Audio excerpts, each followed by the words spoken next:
this program today. And my dear young friends, ಎಲ್ಲರಿಗೂ ನಮಸ್ಕಾರ. So we'll come to the topic later on, but I'm seeing a big question mark in all of our faces. Why Vivekananda? Isn't it? The first question arises, why Vivekananda? Yes, we have to learn about leadership and management lessons, but why from Vivekananda? Isn't it? So first, I want to address that why, and then we'll go on to the topics. Alva? So, Kannada artha agata? Okay. So, I was delighted to hear the Nadagita. It was very beautifully rendered. And I was very happy to hear that. So, I'll be often visiting colleges and speaking to students. Ali once one student direct a question ಕೇಳಿದ್ರು. Sir, we being students, how can we find relevance in Swami Vivekananda, he being a sannyasi? Isn't it? This question will be there in all of your mind, isn't it? ಈಗ ತಾನೇ sir ಹೇಳಿದ್ರು, Swami Vivekananda is a youth icon. ಹೇಗೆ youth icon ಆಗಿರಬಹುದು ಅಂತ ನಿಮ್ಗೆಲ್ಲ question ಇರ್ಬೋದಲ್ವ? So ಅದಕ್ಕೆ ನಾನು ಅವ್ರಿಗೆ ಕೇಳಿದೆ, why don't you find relevance in Swami Vivekananda? What made you not to find relevance in Swami Vivekananda? So the straight answer is like, he's a sannyasi and I'm a student, alva? Rather, I should find my relevance in scientist, education, entrepreneur, right? But why should I find relevance in Swami Vivekananda? So first we have to address this question. First we have to answer this question. Later on we'll go to leadership management lessons from Swami Vivekananda, alva? So I asked that student, what do you mean by sannyasi? Very first question. Because ಅಲ್ಲೇ ನಮಗೆ ಒಂದು contradiction point ಬರ್ತಿರೋದು, ಅವ್ರು ಸನ್ಯಾಸಿ ಮತ್ತೆ ನಾನು student, ನಾನು ಹೇಗೆ relevance point ಮಾಡ್ಬೋದು ಅವರಲ್ಲಿ? So the first thing here, what you mean by a sanyasi? ಸನ್ಯಾಸಿ ಅಂದ್ರೆ ನಿಮ್ಮ ಕಣ್ಣು ಮುಂದೆ ಏನ್ ಪಿಕ್ಚರ್ ಬರುತ್ತೆ ಅಂತ ಯಾರು? ಸೊ ಸ್ಟೂಡೆಂಟ್ ಎಕ್ಸ್ಪ್ಲೈನ್, ಸರ್ ಸನ್ಯಾಸಿ ಅಂದ್ರೆ ಮೊದಲನೇ ನಮಗೆ ಮನಸ್ಸಿಗೆ ಬರೋದು ದೇವರನ್ನು ಪೂಜೆ ಮಾಡಿ ಅಂತ ಹೇಳ್ತಾರೆ. ನಾವು ವಿದ್ಯಾರ್ಥಿಗಳು ಓದ್ಬೇಕು, ಸಾಧನೆ ಮಾಡ್ಬೇಕು, ದೇವರನ್ನ ಪೂಜೆ ಮಾಡೋದಕ್ಕೂ ಓದಿ ಸಾಧನೆ ಮಾಡೋದಕ್ಕೂ ಏನ್ ಸಂಬಂಧ ಅಂತ ಕೇಳಿ. ಓ ವೆರಿ ಗುಡ್. ಸೆಕೆಂಡ್ ಅಂದ್ರೆ, what is your understanding about ಸನ್ಯಾಸಿ? ಯು ಗೋ ಡೀಪರ್ ಅಂತ ಹೇಳುತ್ತೆ. ಅದಕ್ಕೆ ಅವ್ರು ಏನ್ ಹೇಳಿದ್ರು ಗೊತ್ತಾ? ಸರ್ ಸನ್ಯಾಸಿ ಅಂದ್ರೆ ಮಂತ್ರ ಹೇಳ್ತಾರೆ ಸರ್, ಮಂತ್ರ ಜಪ ಎಲ್ಲ ಹೇಳ್ಕೊಡ್ತಾರೆ, ನಮಗೆ ಅದಕ್ಕೆ ಏನ್ ಸಂಬಂಧ ಸರ್? ನಾವ್ ಯಾಕೆ ವಿವೇಕಾನಂದರನ್ನ ಆದರ್ಶವಾಗಿ ಇಟ್ಕೊಳ್ಬೇಕು ಅಲ್ವಾ? Third thing, they suggest some vratas to do sir. ಇದೆಲ್ಲ ಸನ್ಯಾಸಿಯ ಪರಿಕಲ್ಪನೆ ಇದೆ ನಮಗೆ ಅಂತ ಹೇಳಿ. ನಾನು ಹೇಳಿದೆ, ವಂಡರ್ಫುಲ್. ಎಸ್, ವಿವೇಕಾನಂದರು ಕೂಡ ದೇವರನ್ನ ಪೂಜೆ ಮಾಡೋದಕ್ಕೆ ಹೇಳಿದ್ರು, ವಿವೇಕಾನಂದರು ಕೂಡ ವ್ರತವನ್ನ ಮಾಡೋದಕ್ಕೆ ಹೇಳಿದ್ರು, ವಿವೇಕಾನಂದರು ಕೂಡ ಮಂತ್ರವನ್ನ ಜಪ ಮಾಡೋದಕ್ಕೆ ಹೇಳಿದ್ರು. ಆದ್ರೆ ನಾವು ಅರ್ಥ ಮಾಡ್ಕೊಳ್ಬೇಕಾಗಿರೋದು, ವಿವೇಕಾನಂದರು ದೇವರನ್ನ ಪೂಜೆ ಮಾಡಕ್ಕೆ ಹೇಳಿದ್ರು, ಯಾವ ದೇವರನ್ನ ಅಲ್ವಾ? ನಮಗೆಲ್ಲ ಒಂದು ಕ್ವೆಶ್ಚನ್ ಬರುತ್ತೆ, ದೇವರು ಅಂದ ತಕ್ಷಣ ನಮಗೊಂದಷ್ಟು ಒಂದು ನೆನಪಾಗುತ್ತೆ, ಒಂದಷ್ಟು ಹೆಸರುಗಳು ನೆನಪಾಗುತ್ತೆ, ಒಂದಷ್ಟು ಫಾರ್ಮ್ಸ್ ನೆನಪಾಗುತ್ತೆ, ಇವರು ದೇವರುಗಳು ಅಂತ ಹೇಳಿ ನಮ್ಮಲ್ಲಿದೆ, ಆ ದೇವರನ್ನ ಪೂಜೆ ಮಾಡ್ತೀವಿ. ಆದ್ರೆ ವಿವೇಕಾನಂದರ ವಿಶೇಷತೆ ಏನ್ ಗೊತ್ತಾ? 1897 ಅವ್ರ ಈ ಮಾತನ್ನು ಹೇಳ್ತಾರೆ. ಏನ್ ಹೇಳ್ತಾರಂದ್ರೆ, ನಿಮ್ಮ ಎಲ್ಲ ದೇವತೆಗಳನ್ನು ಸ್ವಲ್ಪ ದಿನ ಬದಿಗಿಟ್ಟು, ಹಾಗಾದ್ರೆ ನಮ್ಮ ದೇವರು ಯಾರಾಗ್ಬೇಕು ಅಂತ ಸ್ವಾಮೀಜಿ ಹೇಳ್ತಾರೆ, ತಾಯಿ ಭಾರತಿ ಒಬ್ಬಳೇ ನಿಮ್ಮ ಆದ್ಯ ದೈವವಾಗಬೇಕು ಅಂತ. ನಿಮ್ಮ ಎಲ್ಲ ದೇವತೆಯನ್ನು ಸ್ವಲ್ಪ ದಿನ ಬದಿಗಿಡಿ, ಹಾಗಾದ್ರೆ ನಮ್ಮ ದೇವರು ಯಾರಾಗ್ಬೇಕು? ತಾಯಿ ಭಾರತಿ ಒಬ್ಬಳೇ ಆದ್ಯ ದೈವವಾಗಬೇಕು. ಸೊ ವಿವೇಕಾನಂದರ ದೃಷ್ಟಿಯಲ್ಲಿ ದೇವರು ಯಾರು ನಮ್ಗೆಲ್ಲರಿಗೂ ಆಗ್ಬೇಕು ಅಂತ ಹೇಳಿದ್ರೆ ತಾಯಿ ಭಾರತೀಯ. ಹಾಗಾದ್ರೆ ದೇವರು ಅಂದ್ರೆ ಪೂಜೆ ಮಾಡ್ಬೇಕು ಅಲ್ವಾ? ಸೊ ದೇವರು ಅಂದ್ರೆ ಪೂಜೆ ಮಾಡ್ಬೇಕಲ್ವಾ? ಸೊ ಯಾವ ರೀತಿಯ ಪೂಜೆ ಮಾಡ್ಬೇಕು? Generally, how do we worship God? We'll offer some flowers, isn't it? We'll offer incense stick, alva? ಈ ರೀತಿಯಾದ ಪೂಜೆನ ಮಾಡ್ತೀವಿ. ಬಟ್ ವಿವೇಕಾನಂದ ಹೇಳಿದ್ರು, ಆ ರೀತಿಯ ಪೂಜೆ ಅಲ್ಲ ಅಂತ. ನಾವು ಬರೀ ಒಂದು ಪಟ ಇಟ್ಟು, ಹಾರ ಹಾಕಿ, ಹಣ್ಣು ಕಾಯಿ ಇಟ್ಟು ಅಲ್ವಾ, ಈ ರೀತಿಯ ಪೂಜೆನ ಮಾಡ್ತೀವಿ. ಬಟ್ ಸ್ವಾಮೀಜಿ ಹೇಳಿದ್ರು, ಆ ರೀತಿಯ ಪೂಜೆ ಅಲ್ಲ ಅಂತ. ಮತ್ತೆ ಯಾವ ರೀತಿಯ ಪೂಜೆ ಮಾಡ್ಬೇಕು? ಸ್ವಾಮೀಜಿ ಹೇಳಿದ್ರು, ವಿರಾಟ್ ಪುರುಷನ ಪೂಜೆ ಅಂತ. ವಿರಾಟ್ ಪುರುಷ ಅಂತ ಹೇಳಿದ್ರೆ the common man of India.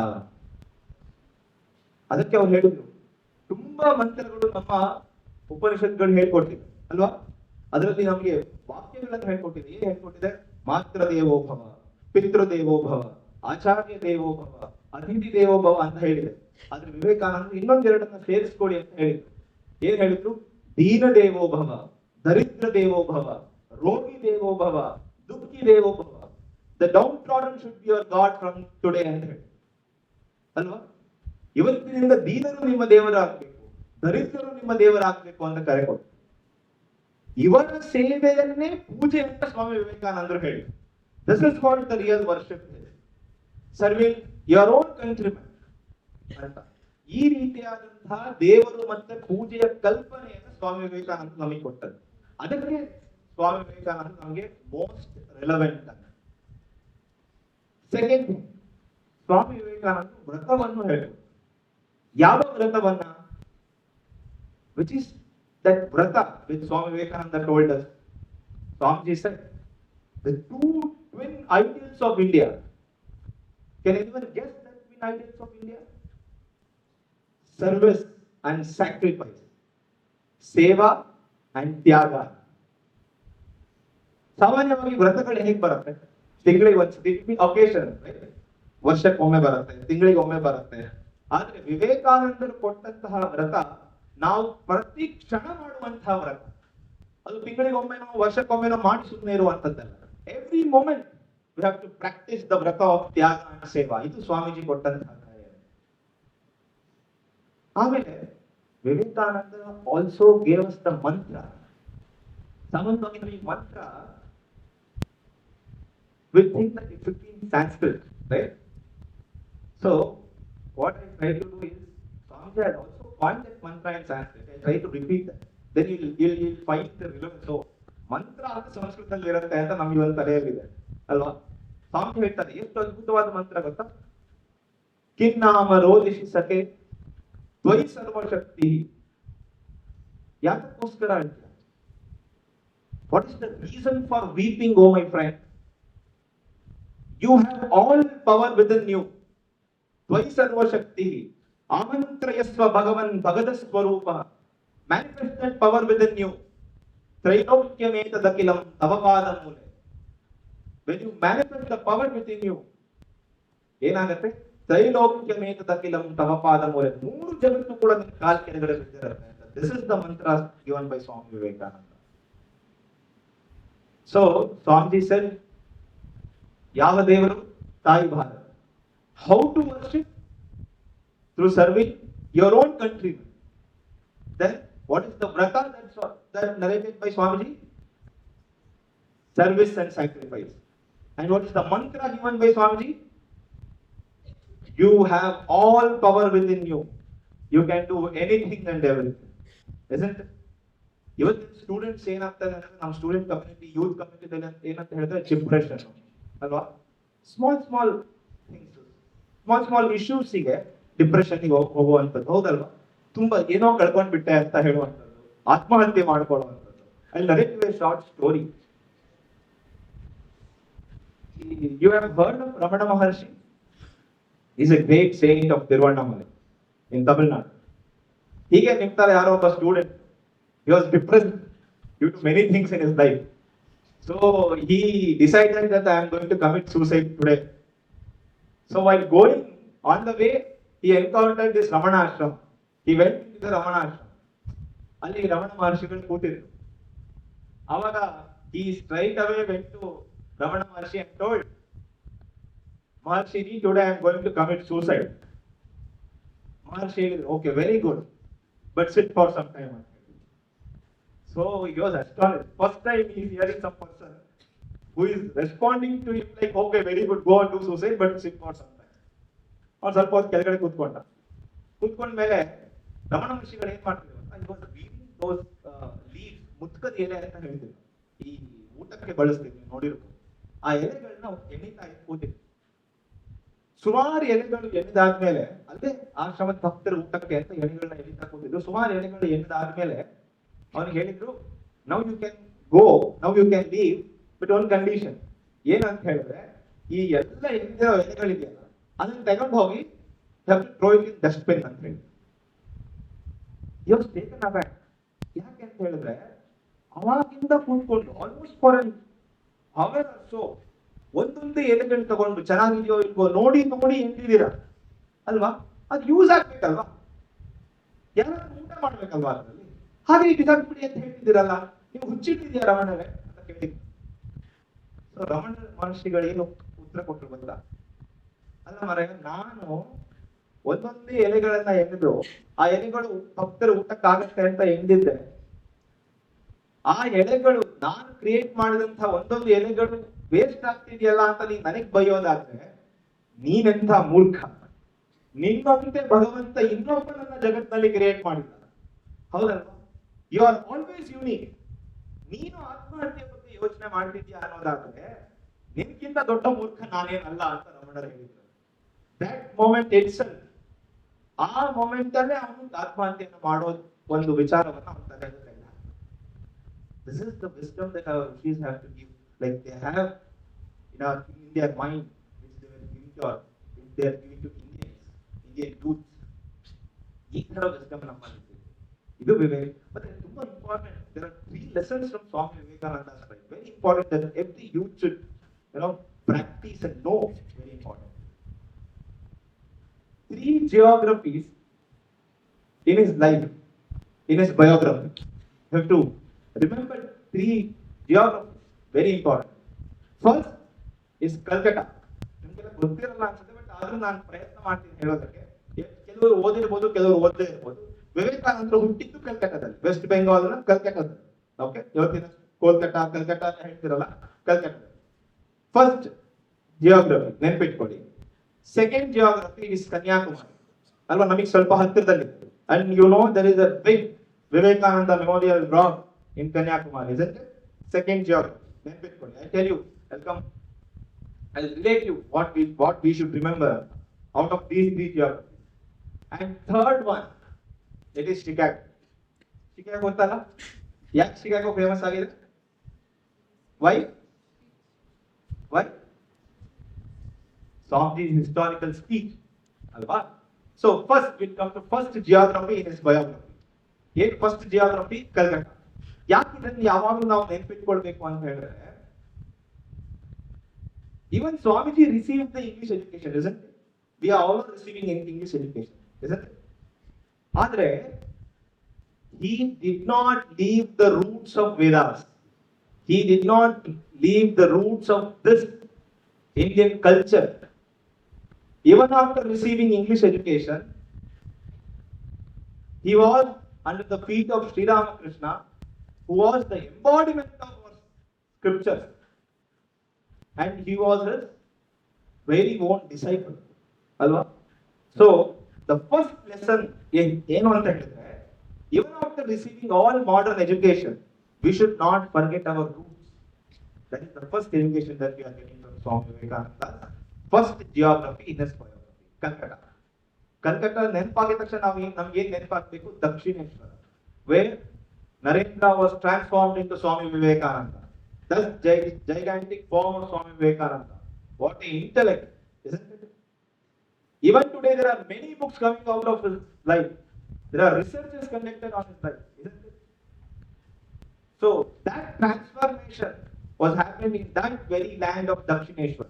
So, first geography that we have to remember and we have to learn from Swami Vivekananda is that even after receiving English education, we should not forget our roots. And second location or second geography ಯಾವುದು? ಜೋರಾಗಿ ಹೇಳ್ಬೋದಾ? ಕನ್ಯಾಕುಮಾರಿ. ಬರೀ ಇಲ್ಲಿಂದ ಒಂದು ಶಬ್ದ ಬರ್ತಾ ಇದೆ, ಅಲ್ಲಿ ಜೋರಾಗಿ ಹೇಳ್ಬೋದಾ? ಕನ್ಯಾಕುಮಾರಿ. ಇಬ್ರು ಸೇರಿ ಹೇಳ್ಬೋದಾ? Very good. ಕನ್ಯಾಕುಮಾರಿ. ಕನ್ಯಾಕುಮಾರಿಯಲ್ಲಿ ಏನಾಯ್ತು ಯಾರಿಗಾದ್ರೂ ಗೊತ್ತಾ? Swamiji meditated for 3 long days. On what? ಯಾವ್ದಾದ್ರು ದೇವರನ್ನ ಮನಸ್ಸಿನಲ್ಲಿ ಇಟ್ಕೊಂಡು ಸ್ವಾಮೀಜಿ ಮೆಡಿಟೇಟ್ ಮಾಡಿದ್ರ? ಕೃಷ್ಣನ ಮೇಲೋ, ರಾಮನ ಮೇಲೋ, ಶಿವನ ಮೇಲೋ, ಹನುಮಂತನ ಮೇಲೋ, ಗಣಪತಿಯ ಮೇಲೋ ಮೆಡಿಟೇಟ್ ಮಾಡಿದ್ರ? So what was the subject? Meditation subject ಏನಿತ್ತು? ಹೌ ಟು ಅಪ್ಲಿಫ್ಟ್ ಇಂಡಿಯನ್, ಹೇಗೆ ತಾಯಿ ಭಾರತಿ ಮತ್ತು ಭಾರತೀಯರನ್ನ ತಮ್ಮ ಆತ್ಮ ಅಭಿಮಾನವನ್ನ ಕಳ್ಕೊಂಡ್ಬಿಟ್ಟಿದಾರಲ್ಲ ಅವರನ್ನ ಮತ್ತೆ ಮೇಲೆ ತರೋದು ಹೇಗೆ, ತಾಯಿ ಭಾರತೀಯನ್ನ ಮತ್ತೊಮ್ಮೆ ಆ ಸಿಂಹಾಸನದ ಮೇಲೆ ಕೂಡ್ಸೋದು ಹೇಗೆ, ಇದು ಅವರ ಮೆಡಿಟೇಷನ್ ವಿಷಯ ಆಗಿತ್ತು, ಧ್ಯಾನದ ವಿಷಯ ಆಗಿತ್ತು. ತಾಯಿ ಭಾರತೀಯ ಅವರ ಧ್ಯಾನದ ವಿಷಯ ಆಗಿತ್ತು. ಹೌದಲ್ವಾ? ಇದು ನಮ್ಗೆ ಏನ್ ಹೇಳ್ಕೊಡುತ್ತೆ ಗೊತ್ತಾ? ನಾವು ಎಜುಕೇಶನ್ ತಗೊಳ್ತೀವಿ, ಡಿಗ್ರಿ ತಗೊಳ್ತೀವಿ, ಎಲ್ಲ ಮಾಡ್ತೀವಿ, ಆದ್ರೆ ನಮ್ಮಲ್ಲಿ ಆ ಒಂದು ಭಾವನೆ ಇರ್ಬೇಕಲ್ಲ, that we have to give back to the society. ನಾನು ಯಾವ ಸೊಸೈಟಿಯಿಂದ ಬಂದಿದ್ದೀನೋ, ಯಾವ ಸೊಸೈಟಿ ನನಗೆ ಎಜುಕೇಶನ್ ಕೊಡ್ತೋ, ಆ ಲ್ಯಾಂಡ್ಗೆ, ಆ ಸೊಸೈಟಿಗೆ, ಆ ಜನಕ್ಕೆ ನಾನು ಏನಾದ್ರೂ ಮಾಡಬೇಕು ಅನ್ನೋ ಭಾವನೆ ಬರ್ಬೇಕಲ್ಲ. that very feeling for your motherland, we should question today ourselves. Do we have that feeling towards our motherland? Isn't it? The second very lesson from Swamiji's life, the second geography in his biography that we should learn is to give back to our motherland, give back to the society. Isn't it? So the first lesson is, ಎಷ್ಟೇ modern ಆಗಿರಿ, receive modern education, ಆದರೆ do not forget your roots, the culture of this nation. Alva? The knowledge of this nation, do not forget. The second lesson, ನೀವಷ್ಟೆಲ್ಲ ಶಿಕ್ಷಣ ತಗೊಂಡಿದ್ರು ಕೂಡ think of giving back to the society. Feel for your motherland, isn't it? Feel for your countrymen. And the third important lesson, which is that geography? I'm not here. Chicago. ಚಿಕಾಗೋವನ್ನು ನಾವೇನು ಕರಿಬಹುದು? ಯಾವ ಸಮಯದಲ್ಲಿ ಭಾರತೀಯರು ತಮ್ಮ ಸ್ವಂತ ನಾಡಿನಲ್ಲೇ ಭಾರತದ ಧ್ವಜವನ್ನ ಆರಿಸಲಿಕ್ಕೆ ಕಷ್ಟಪಡ್ತಾ ಇದ್ರು, ಹೌದಲ್ವಾ? ನಿಮ್ಗೆ ಸ್ವಲ್ಪ ಇಮ್ಯಾಜಿನೇಷನ್ ಆಗ್ತಾ ಇದೆಯಾ? ಕೊಲೋನಿಯಲ್ ರೂಲ್ ಇದ್ದಂತಹ ಸಂದರ್ಭ, ಹೌದಲ್ವಾ? Are you getting my point? ಅಂತಹ ಸಮಯದಲ್ಲಿ ಭಾರತೀಯ ಧ್ವಜವನ್ನ ವಿಶ್ವ ವೇದಿಕೆಯಲ್ಲಿ ಸ್ವಾಮಿ ವಿವೇಕಾನಂದರು ಹಾರಿಸಿದ್ರು. ಆ ಕನ್ವಿಕ್ಷನ್ ಯೋಚನೆ ಮಾಡಿ, ಸ್ವಲ್ಪ ಆಲೋಚನೆ ಮಾಡಿ ಆ ಕನ್ವಿಕ್ಷನ್ ಬಗ್ಗೆ. ನನ್ನ ಸ್ವಂತ ನೆಲದಲ್ಲೇ ನಾನು ಭಾರತೀಯ ಧ್ವಜವನ್ನು ಆರಿಸ್ಲಿಕ್ಕೆ ಆಗ್ತಿಲ್ಲ, ಆದ್ರೆ ವಿಶ್ವ ವೇದಿಕೆಯ ಮೇಲೆ ನಾನು ಭಾರತೀಯ ಧ್ವಜವನ್ನ ಆರಿಸಿ ಬಂದ್ರಲ್ಲ ಸ್ವಾಮಿ ವಿವೇಕಾನಂದ. ಆ confidence, conviction, this is the third lesson that we have to learn from Swami Vivekananda. Very important. The first lesson, ನಾನು ಮತ್ತೆ ಯಾಕೆ ರಿಪೀಟ್ ಮಾಡ್ತೀನಿ ಅಂದ್ರೆ, we should never forget these three lessons from his life. First lesson is receive modern education but do not forget your roots. Second lesson, the purpose of your education, very important. The purpose of your education should be what? Serving your motherland, at least a part of that. Then the third important lesson is that you should have self-confidence and conviction. Are you getting it? Now we will come to the leadership management lessons from Swami Vivekananda, which is your favorite subject because you are all management students, isn't it? ನಿಮ್ಮೆಲ್ಲ ತುಂಬಾ ಚೆನ್ನಾಗಿ ಈ management philosophies, there are many philosophies, right, in management, and many theories in management that you have come across. Many of them you have studied already, many of them are yet to study these philosophies. But we'll see how in Swami Vivekananda's life he practiced those theories when it was not initiated at all, isn't it? Swamiji ಇದ್ದಂತಹ ಕಾಲಮಾನ ಯಾವ್ದು ಗೊತ್ತಾ? 1863 to 1902. He lived just for 39 years. ಅವತ್ತು ಈ management theory ದೊಡ್ಡದಾಗಿ ಬೆಳೆದಂತ ಎಲ್ಲರೂ ಒಂದು ಮ್ಯಾನೇಜ್ಮೆಂಟ್ ಇನ್ಸ್ಟಿಟ್ಯೂಷನ್ ಇತ್ತ ಅವಾಗ ಜಗತ್ತಿನಲ್ಲಿ ಇರಲಿಲ್ಲ ಅಲ್ವಾ? ಇನ್ಫ್ಯಾಕ್ಟ್ ಮ್ಯಾನೇಜ್ಮೆಂಟ್ ಥಿಯರೀಸ್ ಪ್ರಪೋಸೇ ಆಗಿರ್ಲಿಲ್ಲ ಎಷ್ಟೊಂದು. Is it not true? So ಆ ಸಮಯದಲ್ಲಿ ಥ್ರೂ ಹಿಸ್ ಲೈಫ್ ಅವ್ರು ಹೇಗೆ ಮ್ಯಾನೇಜ್ಮೆಂಟ್ ಥಿಯರೀಸ್ ನ, ಲೀಡರ್ಶಿಪ್ ಲೆಸನ್ಸ್ ನ ಕೊಟ್ಟರು ಅಂತ ವಿಲ್ಸಿ. ಸೊ ನಿಮ್ಗೆಲ್ಲ ಗೊತ್ತೇ ಇದೆ, we have many such theories in management. ಒಂದೆರಡು ಮೂರು ಹೆಸರು ಹೇಳೋದಂದ್ರೆ ಆಕ್ಷನ್ ಸೆಂಟರ್ ಲೀಡರ್ಶಿಪ್, ಹೌದಲ್ಲ? Will study about action centre leadership, servant leadership, now the new word, not new word but thought leadership, isn't it? ಇದೆಲ್ಲ ನಾವು ಕೇಳ್ತಾ ಇದ್ವಿ. ಬಟ್ ಇದನ್ನೆಲ್ಲ long back somewhere in 1890s. ಅಲ್ವಾ? Swamiji practiced in his life. Isn't it? ನಾವು Robert ಗ್ರೀನ್ಲಿಕ್ ಬಗ್ಗೆ ಕೇಳ್ತೀವಿ, John Adyar ಬಗ್ಗೆ ಕೇಳ್ತೀವಿ, ಜೆ ಸ್ಟರ್ಲಿಂಗ್ ಬಗ್ಗೆ ಕೇಳ್ತೀವಿ ಅಲ್ವಾ? ಅವ್ರದ್ದು ಎಷ್ಟು ಥಿಯರೀಸ್ ನಾವು ಓದ್ತೀವಿ. ಆದ್ರೆ long before these people have proposed their theories, all these theories were practiced in life of Swami Vivekananda. It may be servant leadership, it may be action center leadership, it may be thought leadership. All these leadership traits were followed and practiced in life of Swami Vivekananda. But we have to see that our lens ಬೇಕು ಅಂತ ಹೇಳ್ತಾರ, ಆ lens ಅಲ್ಲಿ ನೋಡಿ, ಆ ದೃಷ್ಟಿಕೋನದಲ್ಲಿ ನೋಡಿ, then we will find each and everything resonating to these leadership theories.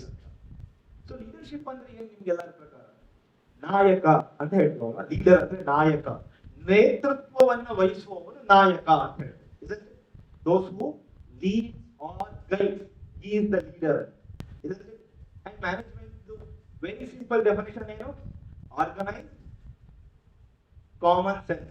ಯಾಕಂದ್ರೆ ನಾನು ಹಿಂದೆ ಕೂಡ ಮ್ಯಾನೇಜ್ಮೆಂಟ್ ಕಾಲೇಜ್ಗಳಿಗೆ ಹೋದಾಗ ಅವ್ರು ತುಂಬಾ ಒಕ್ಕರದಿಂದ ಹೇಳಿದ್ರು, what is the definition of management ಅಂತ ಹೇಳಿದ್ರೆ it is nothing but organised common sense. ನಮ್ಮ ಹತ್ರ ಕಾಮನ್ ಸೆನ್ಸ್ ಇರುತ್ತೆ, ಅದನ್ನ when we organize that, it itself is nothing but management. So now we have two words in front of us. One is leadership and second one is management. What is leadership? ನಾಯಕತ್ವ, ನೇತೃತ್ವವನ್ನು ವಹಿಸುವವನು ನಾಯಕ. What is management? Organizing our common sense. Isn't it? I think you have got this much. Isn't it? Now, I quote from Swami Vivekananda's one of the letter to Sister Nivedita. ನೋಡಿ, ಈ ಯಾವ ಥಿಯರಿನೂ ಮುಂಚೆ ಬಂದಿರಲಿಲ್ಲ, management ಥಿಯರೀಸೇ ಬಂದಿರಲಿಲ್ಲ. ಅವಾಗ Vivekananda letter to Nivedita ಏನ್ ಹೇಳ್ತಾರೆ ನೋಡಿ, not everyone is born to lead. The best leader is however is one who leads like a baby ಅಂತ. Have you ever heard this example in your leadership lessons? Lead like a baby. See how wonderfully explained. This is straight away from Swami Vivekananda. I am not adding any of my word. Not everyone is born to lead. The best leader is, however, is one who leads like a baby. The baby, though apparently depending upon everyone, is the king of the household. Isn't it? These are Swamiji's words. Hello? It appears that baby is depending upon everyone, but that baby is the king of household. Alva? Swamiji ಕೊನೆಗೆ ಹೇಳ್ತಾರೆ, at least to my thinking, this is the secret of leadership. See how beautifully he puts forth the theory of leadership. Lead like a baby. How nice. So there are two things very important that we focus. When you say lead like a baby, first thing is, always when baby is there in your home, that baby is your priority, right? So leader will be always the priority. Leader should be the always priority of the team members. Alva? Does baby demand any attention towards it? No. ನೀವೇ ಹೋಗ್ತೀರಾ ಮಗುವನ್ನು ಮಾತಾಡ್ಸಕ್ಕೆ ಅಲ್ವಾ? ಮಗು ಮನೆಯಲ್ಲಿ ಇದ್ರೆ ಮಗು ಇವ್ರ attention ನನಗೆ ಕೊಡ್ಬೇಕು, ಇವ್ರ ಅಟೆನ್ಷನ್ ನನಗೆ ಕೊಡ್ಬೇಕು ಅಂತ ಸೀಕ್ ಮಾಡೋಣ ಇಲ್ಲ. ನೀವೇ ಹೋಗ್ತೀರಾ ಮಗು. ಸೊ ಲೀಡರ್ ಕೂಡ ಹಾಗೆ ಇರ್ತಾರೆ. This was the concept of leadership put forth by Swami Vivekananda. See how beautiful Swamiji explains the leadership, isn't it? First thing is what? Baby is the priority of all the members around them. Hello? So leader should be the priority. Hello? Leader priority ಅನ್ನು ತಗೊಳ್ಳೋದಲ್ಲ, ಅವನು priority ಆಗಬೇಕು ಅಂತ ಹೇಳ್ತಾರೆ. ಹೇಗೆ? Through his innocence. ಆಮೇಲೆ baby makes you to forget all your tensions, isn't it? Now, draw a line here. Now you think of the leadership quality. ನೀವು ಯಾವುದೇ ಒಬ್ಬ ಲೀಡರ್ ಹತ್ರ ಹೋದಾಗ you should not feel tension. ಅಪ್ಪ ಏನ್ ಹೇಳ್ತಾನೋ ಗೊತ್ತಿಲ್ಲ ನನಗೆ. ಯಾವುದೋ ಮ್ಯಾನೇಜರ್ ಹತ್ರ ಲೀಡರ್ ಹತ್ರ ಹೋದಾಗ ಅಯ್ಯೋ ನಾನು ಏನ್ ಹೇಳ್ಬೇಕು, ನನ್ನ ಅಸೆಸ್ಮೆಂಟ್ ನಡೆಯಲ್ಲ ಇಲ್ಲ. As soon as you approach leader, all your tension should be vanished. Isn't it? ನೀವು ಮಗು ಹತ್ರ ಹೋಗಿದ ತಕ್ಷಣ ನಿಮ್ಮ ಟೆನ್ಷನ್ ಎಲ್ಲ ಹೇಗೆ ಹೋಗ್ಬಿಡುತ್ತೋ ಮಗುವನ್ನು ನೋಡ್ತಾ ಲೀಡರ್ ಹತ್ರ ಹೋಗಿದ ತಕ್ಷಣನೇ ಆ ರೀತಿ ಆಗಬೇಕು ಅಂತ. See how beautifully Swamiji explains the concept of leadership through an example of baby. So we should remember, Adanta Swamiji is not expecting us to be like babies. No, Swamiji tells this along with one more statement. You should have the courage of lion ಅಂತ ಹೇಳ್ತಾರೆ. Not only the innocence of baby, but also the courage of lion. So these two important things in leadership which Swamiji explained long back. One is lead like a baby, having that innocence with the courage of lion, which makes leader a successful leader. ಆಮೇಲೆ ಅವರ ಜೀವನದಲ್ಲಿ we'll see such things happen. ಈ ದೊಡ್ಡವ್ರ ಜೀವನ ಎಲ್ಲ ಹೇಗೆ ಗೊತ್ತಾ, ಅವ್ರು ಏನೋ ಸ್ಟೇಟ್ಮೆಂಟ್ ಕೊಟ್ಟು ಅದಾಗಿದ್ದಲ್ಲ, ಅವರ experience speaks, isn't it? His own experience it speaks about. ಹತ್ರ ಸ್ಟೇಷನ್ ಅಲ್ಲಿ ಶರತ್ ಚಂದ್ರ ಅಂತ ಒಬ್ಬ station master, station master earning a good remuneration of his work. He was quite young, looking very good looking, beautiful. Swamiji was sitting in this Hatra station.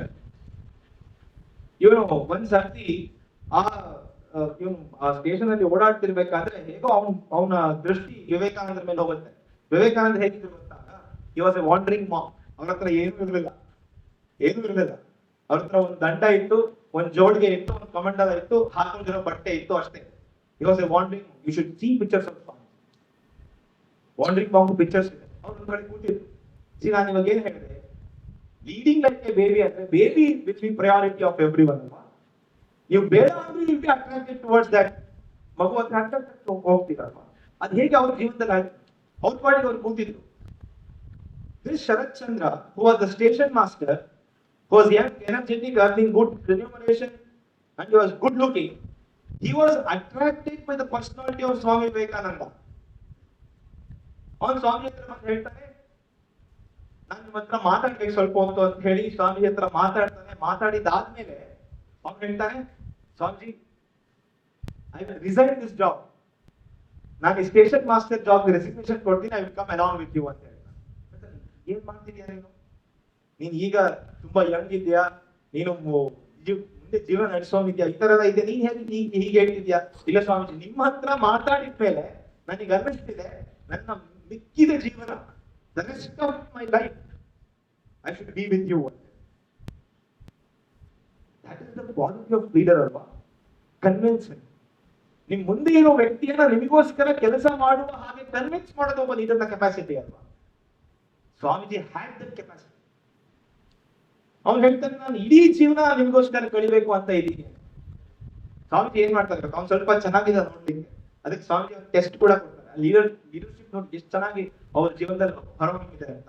ಅವ್ರು ಏನ್ ಮಾಡ್ತಾರೆ ಗೊತ್ತಾ, ನೀನ್ ನನ್ನ ಜೊತೆ ಬರ್ಬೇಕಂದ್ರೆ ಅಂಡರ್ಗೋ ಒನ್ ಟೆಸ್ಟ್. ಏನು ಅಂತ ಹೇಳಿದ್ರೆ, ಈಗಲೇ ಅಡಿಗೆ ಮನೆಯಲ್ಲಿರುವಂತಹ ಮುಸುರೆ ಗೊತ್ತಾ, ದ ದರ್ಡ್, ಆ ಮುಸುರೆಯನ್ನ ನೀವು ಮುಖ ಪೂರ್ತಿ ಹಚ್ಕೊಂಡ್ ಬರ್ಬೇಕು ಅಂತ ಹೇಳ್ತಾರೆ. ವೆರಿ ನೆಕ್ಸ್ಟ್ ಮೊಮೆಂಟ್ ಅವ್ನು ಒಂದು ನಿಮಿಷ ಕೂಡ ಯೋಚನೆ ಮಾಡಿದ್ರೆ ಅಡಿಗೆ ಮನೆಗೆ ನೇರ ಹೋಗಿ ಆ ಮುಸುರೆಯನ್ನು ತೆಗೆದುಕೊಂಡು ಪೂರ್ತಿ ಮುಖಕ್ಕೆ ಬಳ್ಕೊಂಡು ಬಂದು ಹೇಳ್ತಾನೆ, Swamiji I am ready to be a disciple. Please take me along with you. This is such a transformation, isn't it? Later on, he became the first disciple of Swami Vivekananda, named to be Swami Sadananda. He worked a lot towards Swami's ideas of uplifting this nation.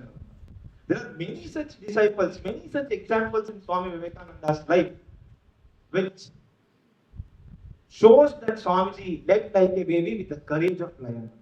So the first leadership lesson from Swami Vivekananda is that lead like a baby with courage of lion.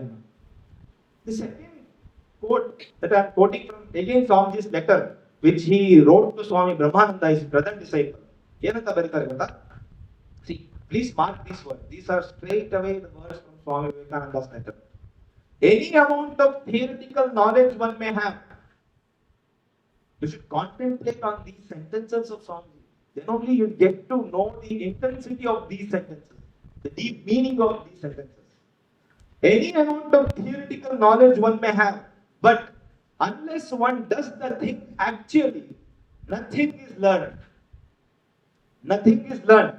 Secondly, if a man's interest is, if man's interest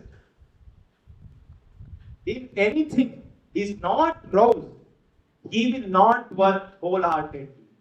ಇವತ್ತು management ಅಲ್ಲಿ ನಮ್ಮ business management ಅಲ್ಲಿ ಆಗಿರ್ಬೋದು, industrial management ಅಲ್ಲಿ ಆಗಿರ್ಬೋದು, this is the biggest question, this is the biggest challenge we are facing. Here in this letter, he addresses two problems of today's leadership management. Two problems. ಏನ್ ಹೇಳ್ತಾರೆ first, any amount of theoretical knowledge one may have, but unless one does the thing actually, he will not learn anything. So the lesson is practical experience is vital ಅಂತ ಅಲ್ವಾ. ಈ practical experience ಇಲ್ಲದೆ, I was reading some statistics, 42% of startups fail due to lack of the market need for their product. 42% of startups fail due to lack of a market need for their product. ಅಂದ್ರೆ practical experience ಇಲ್ಲದೆ, if you do anything, ultimately it will fail. ಎಷ್ಟು ಬೇಕಾದ್ರೂ ನೀವು ಮಾತಾಡ್ಬೋದು, no. But the thing is, Swamiji is telling practical experience is vital ಅಂತ Swamiji. First, ಈ statement ನಲ್ಲಿ first learning is that practical experience is vital for a leader. Designation never makes you a leader. You might have heard some, Swamiji like this Sanskrit shloka very much. ನಾಭಿಷೇಕೋ ನ ಸಂಸ್ಕಾರೋ ಸಿಂಹಸ್ಯ ಕ್ರಿಯತೆ ವನೆ ವಿಕ್ರಮಾರ್ಜಿತ ಸತ್ವಸ್ಯ ಸ್ವಯಮೇವ ಮೃಗೇಂದ್ರ. ಸಿಂಹ ನೋಡಿದ್ದೀರಾ? King of ಏನು? King of ಏನು? King of forest. Lion is the king of forest. ಯಾಕೆ declare ಮಾಡಿದ್ರಪ್ಪ? Who declare lion is king of forest? ಏನೋ meeting ನಡೀತಾ, ಒಂದು ಕಾನ್ಸ್ಟಿಟ್ಯೂನ್ಸಿ ಅಸೆಂಬ್ಲಿ ಕರೆದ್ರ, so lion will be our king ಅಂತ ಏನಾದ್ರು ಹೇಳಿದ್ರ? ಇಲ್ಲ ಅಲ್ವಾ. ಸ್ವಾಮಿ ನೋಡಿ ಎಷ್ಟು ಚೆನ್ನಾಗಿ ಹೇಳ್ತಾರೆ, ನಾಭಿಷೇಕೋ ನ ಸಂಸ್ಕಾರ. ಯಾರು ಅವರಿಗೆ ಒಂದು ಸೆರೆಮನಿ ಮಾಡಿ ಥ್ರೋನ್ ಇಟ್ಟು ಕಿಂಗ್ ಅಂತ ಹೇಳಿಲ್ಲ. ಆದ್ರೆ ಸ್ವಯಮೇವ ಮೃಗೇಂದ್ರತ, ತನಗೆ ತಾನೇ ತನ್ನ ಸತ್ವದಿಂದ, the power with which it was ವಿಕ್ರಮಾದಿತ್ಯ ಸತ್ವಸ್ಯ ಸ್ವಯಮೇವ ಮೃಗೇಂದ್ರತ. No designation will make you a leader. Understand? So Swamiji ಹೇಳ್ತಾರೆ practical experience is vital. This is the second lesson in this part. Then Swamiji ಇನ್ನೊಂದು ಹೇಳ್ತಾರೆ, ಏನು, if a man's interest in anything is not roused, he will not work wholeheartedly ಅಂತ. ಇವಾಗ motivation theory ಗೊತ್ತಾಗ್ತಾ ಇದೆ. Leadership and management lessons ನಾವು motivation theory ಓದ್ತೇವೆ ಅಲ್ವಾ? Is it not? Doesn't we study this motivation theory? Swamiji is telling that if a man's interest in anything is not roused, he will not work wholeheartedly. ಯಾವುದರಲ್ಲಿ ನಿಮ್ಮ interest ಇರೋದಿಲ್ವೋ, ನೀವು ಎಷ್ಟೇ ಪ್ರಯತ್ನ ಪಡಿ. ಇವಾಗ ನೀವು ಹೇಳ್ತಿರಲ್ಲ ಮೋಟಿವೇಶನ್ ಥಿಯರಿ ಪರ್ಕ್ಸ್ ಅಂತ ಹೇಳ್ತೀರ, ಹೌದಲ್ವಾ? ಮೋಟಿವೇಟರ್ಸ್ ಅಂತ ಹೇಳ್ತೀವಿ, ಇವಾಗ ಪರ್ಕ್ಸ್ ಅಂತ ಕರೀತಾರೆ, ಮೋಟಿವೇಟರ್ಸ್ ಅಂತ ಹೇಳ್ತೀವಿ. ಅದು ಗ್ರೋತ್ ಆಗಿರ್ಬೋದು, ರೆಕಗ್ನಿಷನ್ ಆಗಿರ್ಬೋದು, ರೆಸ್ಪಾನ್ಸಿಬಿಲಿಟಿ ಆಗಿರ್ಬೋದು. ಇವಾಗ ಇದನ್ನ ಸ್ವಲ್ಪ ಇನ್ನ ಸ್ವಲ್ಪ furnished word job satisfactory process ಅಂತ ಹೇಳ್ತೀವಿ. ಒಬ್ಬ ಜಾಬ್ ಸ್ಯಾಟಿಸ್ಫ್ಯಾಕ್ಷನ್ ಆಗಕ್ಕೆ ಏನೇನ್ ಮಾಡ್ಬೇಕು, ಅದನ್ನ ಪರ್ಕ್ಸ್ ಅಂತ ಕರಿತೀವಿ, ಮೋಟಿವೇಟರ್ಸ್ ಅಂತ ಕರಿತೀವಿ. ಸ್ವಾಮೀಜಿ ಅವಾಗನೇ ಹೇಳಿ. ಸೊ ಈ ಸ್ವಾಮೀಜಿಯ ಸ್ಟೇಟ್ಮೆಂಟ್ ಅಲ್ಲಿ, in this letter, he focuses on 2 points of leadership and management. The first thing is practical knowledge is vital. Second thing is there should be motivation in any of your work. ಈ ತರ ನಾನು ಇವಾಗ ನೋಡಿ, I'm trying to explain you what Swamiji has said in his letters, and I'm trying to relate to his life stories. So ಮೊದಲನೇ ನಾವೇನಂತ ಅನ್ಕೊಂಡ್ವಿ, lead like a baby. ಹೇಗೆ Swamiji was priority among this disciples, among the people around him ಅಂತ ನೋಡಿದ್ವಿ. ಈಗ ಸ್ವಾಮೀಜಿ ಏನ್ ಹೇಳ್ತಿದ್ದಾರೆ, motivation is very important ಅಂತ ಹೇಳ್ತಾ ಇದ್ದಾರೆ. ಆಮೇಲೆ ಏನ್ ಹೇಳ್ತಿದ್ದಾರೆ, ಪ್ರಾಕ್ಟಿಕಲ್ ನಾಲೆಜ್ ಇಸ್ ವೈಟಲ್ ಅಂತ, ಪ್ರಾಕ್ಟಿಕಲ್ ಎಕ್ಸ್ಪೀರಿಯನ್ಸ್ ಇಸ್ ವೈಟಲ್ ಅಂತ ಹೇಳ್ತಾ ಇದ್ದಾರೆ. ನೋಡಿ ಎಷ್ಟು ಇಂಪಾರ್ಟೆಂಟ್ ಅಂತ ಹೇಳಿದ್ರೆ, ಇನ್ 1895 Swamiji was in London. He was with his brother disciple Swami Sharadananda. Swami Sharadananda was one of his brother disciples. ಇವರಿಬ್ರು ಒಂದು ಕಾರ್ಯಕ್ರಮಕ್ಕೆ ಹೋಗಿದ್ರು. The program was meant, like Swami Vivekananda will speak for so and so topic for so and so time. And when the time came, Swami raised and said, today I am not going to speak. My brother disciple Swami Sharadananda will speak ಅಂತ ಹೇಳಿದ್ರು. Sharadananda man, Swami Sharadananda managed wonderfully. That is a different question. But practical experience and motivation ಅಂತ ವಿಷಯ ಬಂದಾಗ ಸ್ವಾಮೀಜಿ ತಾವು ಮಾತಾಡ್ಬೇಕಾಗಿರುವಂತಹ ಜಾಗಕ್ಕೆ ಅದೇ topic ಹೇಳಿದ್ರು, ನಾನು ಮಾತಾಡೋದಿಲ್ಲ, ಸ್ವಾಮಿ ಶಾರದಾನಂದ ಮಾತಾಡ್ತಾರೆ. ಹೌದಲ್ವ? He was preparing people for his vision ಅಂತ. ಸ್ವಾಮಿ, ನಾನು ಅವಾಗ ನಿಮಗೆ ಸ್ವಾಮಿ ಸದಾನಂದನ ಬಗ್ಗೆ ಹೇಳಿದ್ದೆ. ಶರತ್ ಚಂದ್ರ ಇವ್ರು ಏನಂದ್ರೆ ಸ್ವಲ್ಪ ಆರ್ಥೋಡಾಕ್ಸ್ ಕಮ್ಯುನಿಟಿಯಿಂದ ಬಂದವರು. ಆಯ್ತಾ? ಸ್ವಾಮೀಜಿ ಏನ್ ಮಾಡ್ತಿದ್ರು ಅಂದ್ರೆ, he forcefully was taking Sadananda to Sisha Nivedita's house. She was a foreigner. ಇಲ್ಲಿನ ಆರ್ಥೋಡಾಕ್ಸ್ ಒಂದು ಕಮ್ಯುನಿಟಿಗೆ ಒಂದು ಬಿಲೀಫ್ ಇತ್ತು ಅಂತ ಹೇಳಿದ್ರೆ, ನಾವು ಫಾರಿನರ್ ಕೈಲಿ ಏನಾದ್ರೂ ತಿಂದ್ಬಿಟ್ರೆ ನಮ್ಮ ಧರ್ಮ ಹಾಳಾಗತ್ತೆ ಅನ್ನೋ ಭಾವನೆ ಇತ್ತು. ಸ್ವಾಮೀಜಿ ಏನ್ ಮಾಡ್ತಿದ್ರು ಗೊತ್ತಾ? He used to forcefully take Swami Sadananda to Sister Nivedita's house. Sister Nivedita used to serve Swamiji. Swamiji ಏನ್ ಮಾಡ್ತಿದ್ರು, ಒಂದ್ ಸ್ವಲ್ಪ ತಗೊಂಡು ಸದಾನಂದ ಬಾಯಿ ಬಿಟ್ಬಿಟ್ಟು ತಿನ್ಸ್ಬಿಟ್ಟು ಹೇಳ್ತಿದ್ರು, ಓ ಶರತ್, ನಿನ್ ಧರ್ಮ ಹಾಳಾಗೋಯ್ತು ಇವತ್ತು ಅಂತ ಜೋರಾಗಿ ನಗ್ಬಿಡ್ತಾ ಇದ್ರು. ಅಂದ್ರೆ he was preparing Swami Sadananda. Practical experience is vital. ನಾಳೆ he should go along with common man and work towards the upliftment of this country ಅಂತ ಹೇಳಿದ್ರೆ ಏನೆಲ್ಲ ಪ್ರಿಪರೇಷನ್ ಬೇಕೋ ಆ ಎಲ್ಲ ಪ್ರಿಪರೇಷನ್ ಅನ್ನ ಸ್ವಾಮೀಜಿ ಕೊಡ್ತಾ ಇದ್ರು ಅಂತ. And practical experience is vital. ನಮ್ಮಲ್ಲಿ ತುಂಬಾ ಅದ್ಭುತವಾದ ಒಂದು ಶ್ಲೋಕ ಇದೆ. ಏನಿದೆ ಗೊತ್ತಾ? ಉದ್ಯಮೇನ ಹಿಸಿದ್ಯಂತಿ ಕಾರ್ಯಾಣಿ ಅಂತ. ಕೆಲಸ ಮಾಡೋದ್ರಿಂದ ಮಾತ್ರ ಯು ಗೆಟ್ ರಿಸಲ್ಟ್ಸ್ ಅಂತ. ಉದ್ಯಮೇನ ಹಿಸಿದ್ಯಂತಿ ಕಾರ್ಯಾಣಿ ನ ಮನೋರಥೈಹಿ, ನಾಟ್ ಬೈ ಡೇ ಡ್ರೀಮಿಂಗ್. ಸುಮ್ಮನೆ ಕೂತ್ಕೊಂಡು ನಾನು ಈ ದೇಶಕ್ಕೆ ಪ್ರೈಮ್ ಮಿನಿಸ್ಟರ್ ಆಗ್ಬೇಕು, ಪ್ರೈಮ್ ಮಿನಿಸ್ಟರ್ ಆಗ್ಬೇಕಂದ್ರೆ will you become prime minister of this country? No. ಉದ್ಯಮೇನ ಹಿಸಿದ್ಯಂತಿ, you need to work for that, struggle for that. isn't it? ನಾನು ಲೀಡರ್ ಆಗ್ಬೇಕು, ನಾನು ಲೀಡರ್ ಆಗ್ಬೇಕು. No. Leadership demands struggle. Leadership demands practical experience. isn't it? ಆಮೇಲೆ ಮುಂದೆ ಎಷ್ಟು ಚೆನ್ನಾಗಿದೆ ನೋಡಿ. ಅವರು ಭರ್ತೃಹರಿ ಒಂದು ಅದ್ರ ಮುಂದೆ ಒಂದು ಎಕ್ಸಾಂಪಲ್ ಕೊಡ್ತಾರೆ. ಉದ್ಯಮೇನ ಹಿಸಿದ್ಯಂತಿ ಕಾರ್ಯಾಣಿ ದಮನೋರಥೈಹಿ ನಹಿ ಸುಪ್ತಸ್ಯ ಸಿಂಹಸ್ಯ ಪ್ರವಿಶಂತಿ ಮುಖೇ ಮೃಗ. ಅಂದ್ರೆ ಒಂದು ಸಿಂಹ ತನ್ನ ಗುಹೆ ಹೊರಗಡೆ ಕೂತ್ಕೊಂಡು ಬಾಯಿ ಅಂತ ತೆರ್ಕೊಂಡು ತಾನೇ ಯಾವುದೋ ಒಂದು ಮೃಗ ಒಂದು ಬೀಳತ್ತೆ, ನಾನು ಹೊಟ್ಟೆ ತುಂಬತ್ತೆ, ಬೀಳತ್ತೆ, ಹೊಟ್ಟೆ ತುಂಬತ್ತೆ ಅಂತ ಕೂತಿದ್ರೆ ಆ ಮೃಗ ಬಂದು ಬೀಳತ್ತ? ಇಲ್ಲ. ತಾನು ಹೋಗ್ಬೇಕು, ಹಂಟ್ ಮಾಡ್ಬೇಕು, ಆಗ ಮಾತ್ರ ಅದಕ್ಕೆ ಹೊಟ್ಟೆ ತುಂಬತ್ತೆ. ಹೇಗೋ ಉದ್ಯಮೇನ ಹಿಸಿದ್ಯಂತಿ ಅಂತ. So we have learn some 3 lessons of leadership and management from Swami Vivekananda's letter. Now we learn the most important aspect of leadership, which is nothing but the team building. Alva? Team building is very important aspect of leadership. Even alva? ಆ team building ಸ್ವಾಮಿ ಹೇಗೆ ಮಾಡ್ತಾ ಇದ್ರು ಅಂತ ನೋಡಿ. ಸ್ವಾಮಿ ತುಂಬಾ famous ಆಗಿದ್ರು. ಈ Chicago address ಎಲ್ಲ ಆಗಿತ್ತು. He returned back to India. His brother disciples were very happy, except one. That's Swami Adbhutananda. See how he used to look after his team. How he used to deal with this team. Latu anta ಕರೀತೀವಿ ನಾವು. Latu anta. His name was Swami Adbhutananda. He was one of the brother disciples of Swami Vivekananda. He had seen Swami Vivekananda in photos. Suit to boot. ಯಾಕಂದ್ರೆ ಇಂದಿನ ಸನ್ಯಾಸಿಗಳು ಆ ತರ ಇರಲಿಲ್ಲ. Swamiji was sanyasi. ಅಲ್ಲಿನ ಒಂದು ವೆದರ್ ಕಂಡೀಷನ್ಗೋಸ್ಕರ Swamiji like he was forced to wear such clothes. ಅದನ್ನೆಲ್ಲ ನೋಡ್ಬಿಟ್ಟು Latu was thinking, Swami Adbhutananda was thinking, this is not my narrative. You nan Vivekananda ಅಲ್ಲ. ನಾನು ಏನು ನರೇಂದ್ರನನ್ನ ನೋಡಿದ್ನವ. This is not my old narrative. He has become a big person now. I should not talk to him ಅಂತ ಹೇಳಿ everyone went and received Swami Vivekananda except Swami Adbhutananda. ಹೋಗಿ ಸುಮ್ಮನೆ ಕೂತ್ಕೊಂಡು. Swamiji learned that somehow. ಎಲ್ಲರೂ ಬಂದಿದ್ದಾರೆ, ಸ್ವಾಮಿ ಅದ್ಭುತಾನಂದ ಬಂದಿಲ್ಲ ಅಂತ ಗೊತ್ತಾಯ್ತು.